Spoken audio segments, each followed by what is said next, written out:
All right, it's Way Up with Angela Yee. I'm here with B-Dot. Good job, B-Dot. Yes. So I told you I've been a little out of, sorts right now. My brother passed away unexpectedly from an aneurysm. So just a few things I wanted to talk about of what I learned during this process. Because he's the closest person to me. He's my only brother. What happened is he's very active in our group text, like our family chat every day. He's the person that if you call him, he's going to answer. If you text him, he answers right back.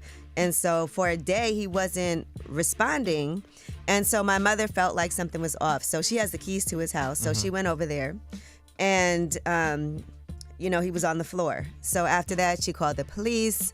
And so here's some things that during this process I learned, because the fire department came, EMT came. Wow. Then they were supposed to contact the police department to come, but something happened and I guess they didn't. There was also an accident nearby in the neighborhood, so it was taking a while for anyone to come, but they did.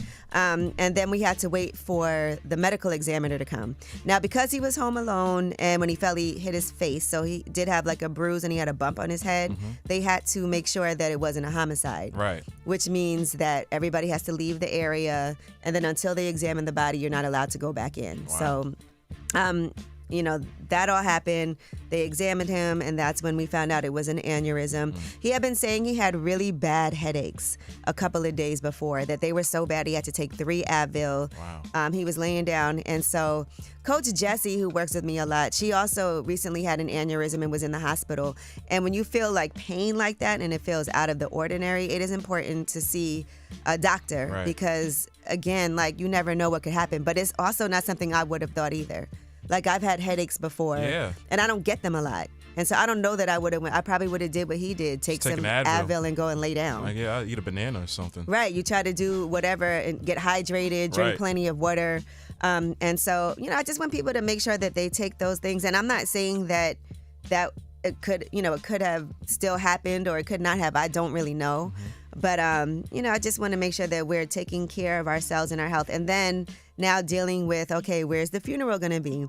And there were a lot of questions because clearly it's unexpected. Yeah. He's 51 years old. He's young. And so they're like, does he want to be cremated? We never even discussed that.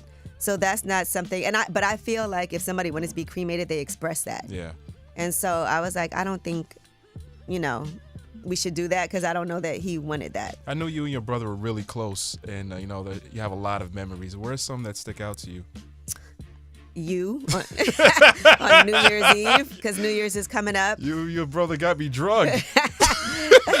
My brother also, he was very into like medical marijuana. Yes. And all of that. So he would make like organic Rice Krispie treats and candies and things like that. And, it was a good feeling. Anytime you had a party or an Before event. it was hip. Yes. I always say, yo, where's your brother at? Yeah, everybody's like, where's your brother? But it's safe. Like, I think with him, it's not like he would actually really literally make like the best candies and treats and everything. Yeah. And, my brother was always like, he's a way smarter person than I am. And also just super extremely generous with everybody. And so everybody loves my brother. So I know there's a lot of people hitting me up. And I'm trying to respond as I can, but it's a lot. Yeah.